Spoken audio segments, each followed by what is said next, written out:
राम राम जी।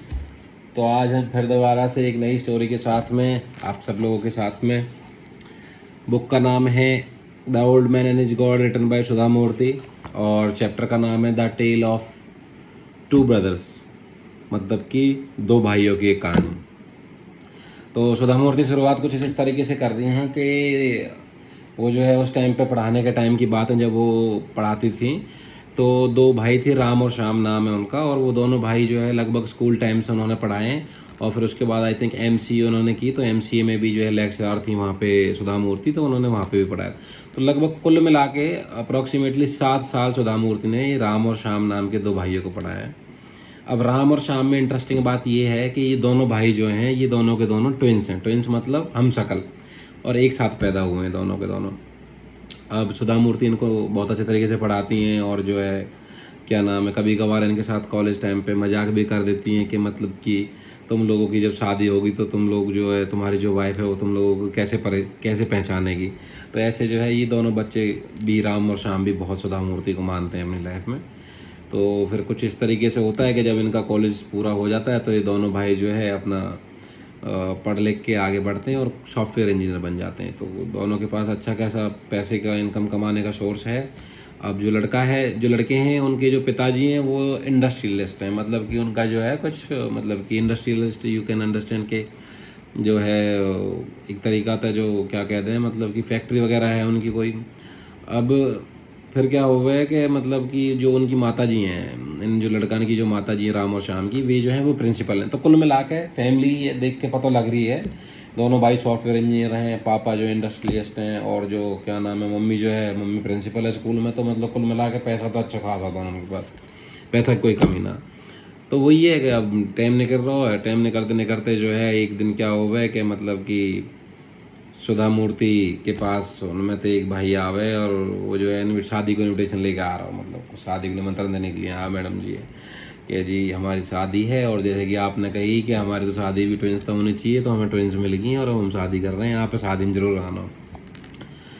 कोई बात ना जी। अब सुधा मूर्ति बड़ी हैरान जो कि तुम्हें ट्विंस मिल गई शादी करने के लिए। कहा हाँ हमें ट्विंस मिल गई, जैसे कि आपने भी कही कि जो है ट्विंस की शादी करना तो ज़्यादा अंडरस्टैंडिंग रहेगी। तो हमने क्या करा, हमने यही बात ज़्यादा ध्यान में रखे कि जैसे कि हम ट्विंस हैं तो हमें ज़्यादातर अच्छी तरीका से कौन समझ सके, तो वे कोई ट्विंस होंगी दोनों बहन तो ज़्यादा बड़ी तरीका समझ पाएंगी। तो एक फैमिली में ऐसी दो लड़कियाँ हमें मिल गई हैं जो ट्विंस हैं, और बढ़िया है। और लड़कियों का जो नाम है, लड़कियों का नाम है स्मिता और सविता। चलो जी बहुत अच्छी बात है। तो गई जैसे कि सुधा मूर्ति उनके ब्याह में, और शादी में जाके जो है ना फिर दोबारा तो मजाक करो कि अब जो है तुम्हारी पत्नी कैसे पहचानेंगी तुम्हें। तो मजाक ही करनी, कुल मिला के आशीर्वाद देने के लिए गई उनकी शादी में, और बढ़िया शादी प्रोग्राम हुआ एकदम बहुत बढ़िया। और वापस लौटते टाइम शायद सुधा मूर्ति मतलब गाड़ी में बैठ के यूँ ही सोच रही है कि देखो कितनी बढ़िया ज़िंदगी है, और ये दोनों ट्विंस हैं, लड़की भी ट्विंस मिल गई हैं। और कोई लड़की होती तो शायद दोनों में जो है कोई दिक्कत होती, लेकिन दोनों बहन हैं और ये दोनों भाई हैं तो बढ़िया अंडरस्टैंड कर पाएंगे, शादी बहुत अच्छे तरीके से चलेगी जैसे वो सोचती जा रही हैं।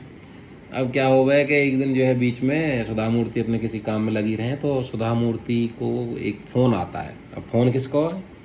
फ़ोन है जी राम और श्याम की मम्मी को। अब उनने फ़ोन करा सुधा मूर्ति के पास, तो आवाज़ तभी समझ गई कुछ थोड़ी बहुत परेशान है, और उनने कही कि आप घर आ जाओ, कुछ काम है।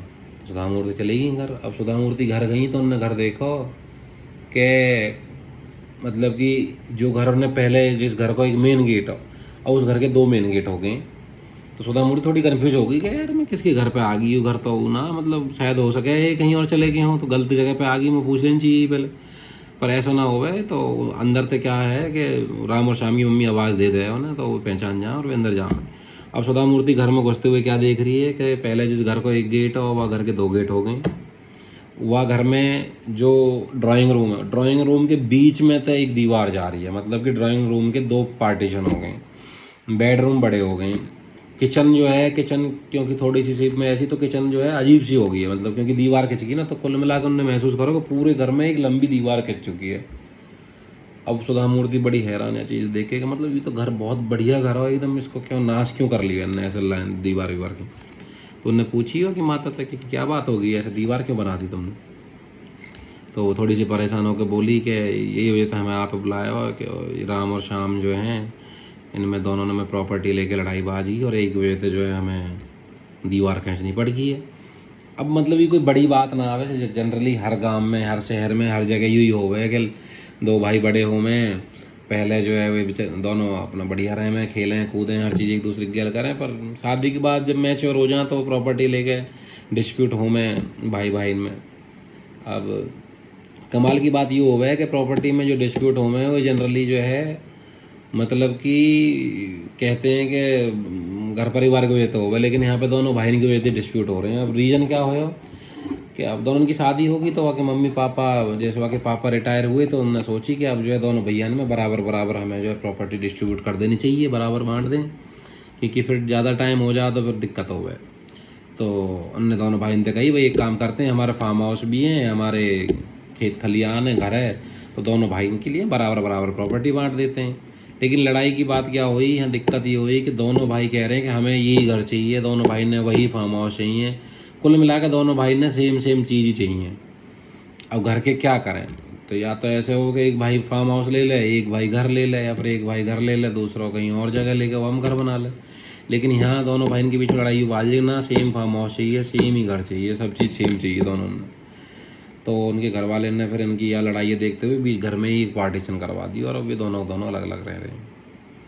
चलो जी कोई बात ना, तो बड़ी परेशान हुई है बात देख के। तो फिर उन्होंने जो है क्या नाम है, बाकी मम्मी ने कही कि तुम इन्हें समझा जाओ, तुम्हें सुने 7-8 साल पढ़े हैं तुम्हारे पास में, बहुत माने, तो ठीक है। उन्हें पता ही वैसे ऐसा कुछ होएगा तो ना, फिर भी उन्होंने कोशिश करी अपनी, गई राम और शाम तक बात करी, लेकिन उन्होंने बात करते करते यूँ पता लगी कि ये मेरी बात एक कान से सुन रहे हैं और एक कान से निकाल रहे हैं, मतलब ये बहरे बन के बैठे हैं कुल मिला के। फिर भी सुधा मूर्ति तो जितनी भी कोशिश हुई उन्होंने कही कि देखो तुम दोनों जो है, तुम दोनों ने अपनी ज़िंदगी में हर चीज़ एक संग शेयर करी है, अपनी मम्मी के पेट से लेके घर ले, स्कूल लेके, कॉलेज लेके, कंपनी लेके, पढ़ाई लिखाई सब कुछ तुमने जो बहुत शेयर करी। लेकिन अब ये सब चीज़ ठीक है ना, अपना सही से रहो, अपने मम्मी पापा की भी उम्र हो रही है, उनको भी ध्यान रखना हो, तो तुम्हें लड़ाई झगड़े से दूर रहो और अपना मिलजुल कर रहो।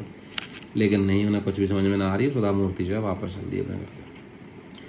अब वापसी जाते टाइम क्योंकि सुधा मूर्ति के पास क्या हो कि ऑलरेडी एक जो मित्र है उनके बहुत पुराने स्कूल फ्रेंड है, तो उनके संग जो है खाने के लिए उन्होंने प्लान कर रखा, लेकिन वो बहुत लेट हो गई वहाँ पहुँचते पहुँचते। तो जो है वो पहुँची अपने लेट शेट अपने दोस्त के पास में, और तो दोस्त ने पहुँचते ही उन पर जो एक बहुत बढ़िया सा टॉन्ट मारा कि जो एक टीचर होता है उसके लिए सबसे अच्छी बात ये होती है कि वो क्लासरूम में भी टाइम पे पहुँचे और जब बाहर कहीं किसी के ने बुलाया हो तो वहाँ भी टाइम पे पहुँचे।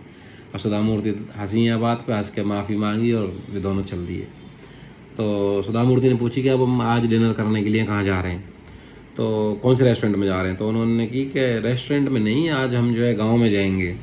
और सुधा मूर्ति बड़ी हैरान कि गांव में डिनर के लिए? कि हाँ, वहाँ कौन सा रेस्टोरेंट है? नहीं रेस्टोरेंट नहीं है, घर में हम खाना खाने के लिए जाएंगे, आज यहाँ से 30 किलोमीटर दूर है वो घर, 30 या 27 किलोमीटर आसपास। चल दिए जी।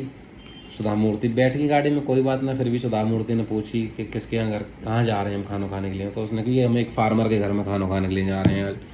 बड़ी हैरान, फार्मर कौन? जो कि मेरे भाई हैं और बहुत बार वे कह चुके हैं खाने पे आओ, हम जा ना पा रहे, लेकिन आज मैंने डिसाइड करी कि हम खाने पे जाएंगे। तो सुधा मूर्ति और उनका वो मित्र और जो है उनकी वाइफ है और उनका एक बच्चा है, जो वे गाड़ी में बैठ कर चल दिए।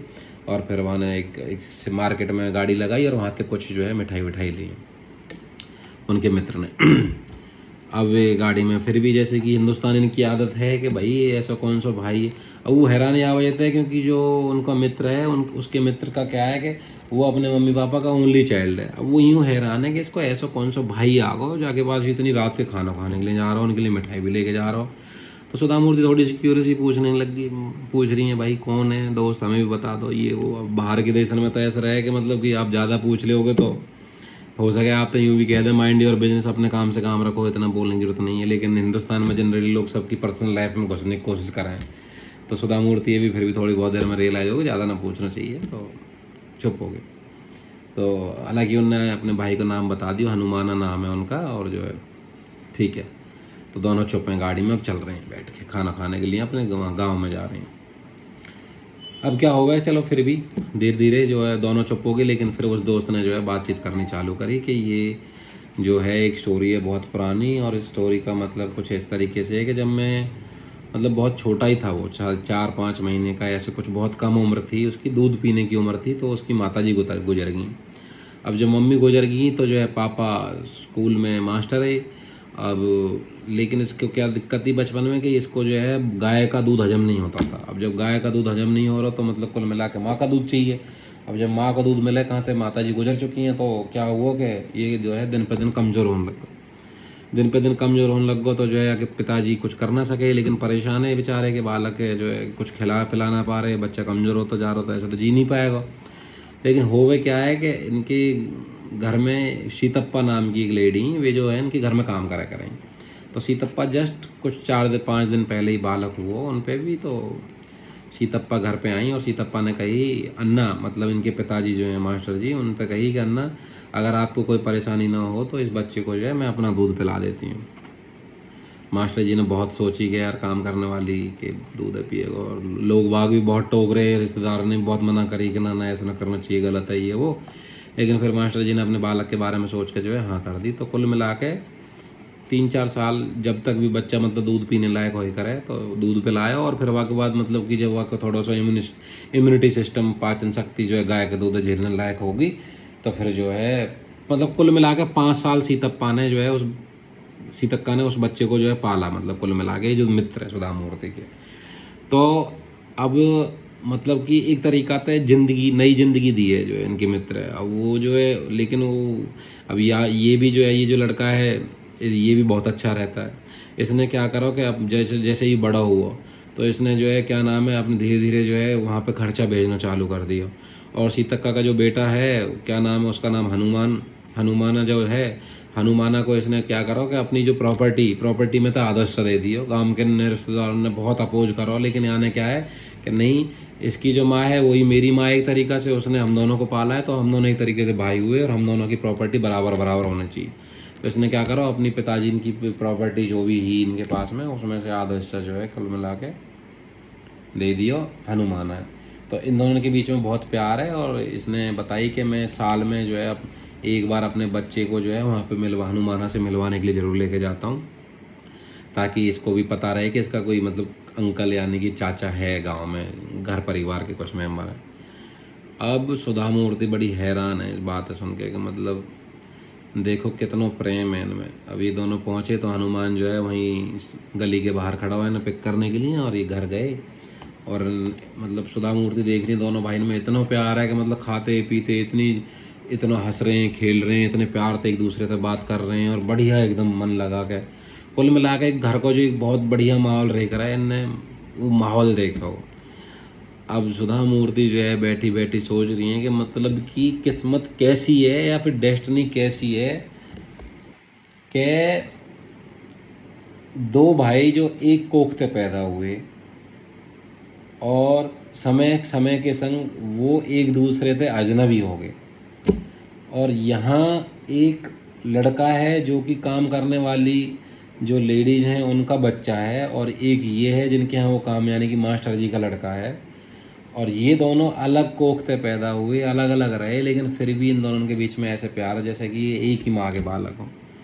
तो सुधा मूर्ति ये बात बस बैठ के सोचती हैं। तो यूँ इस तरीक़ा से जो है सुधा मूर्ति हमें कहानी सुना रही है कि अ टेल ऑफ टू ब्रदर्स, मतलब दो भाइयों की कहानी। अब दो भाई मतलब यहाँ पे कौन है, एक दो भाई वो हैं जो एक ही कोख से पैदा हुए हैं, और एक दो भाई वो हैं जो अलग अलग कोख से पैदा हुए हैं, लेकिन उनके बीच में प्यार अपरंपार है। तो यह स्टोरी सुन के आप क्या कहना चाहोगे, मतलब दीन दुनिया में जो है कैसे चल रहा हो, और जैसे भी चल रहा हो मतलब आपके हिसाब से उस चीज़ें लेके क्या राय है। बाकी आप कहानी पसंद आई हो तो लाइक करो, सब्सक्राइब करो और शेयर करो, और आगे के लिए अगर कुछ आपकी तरफ से कुछ हो तो बताओ जरूर। फिर मिलेंगे कल एक नई कहानी के। राम राम जी।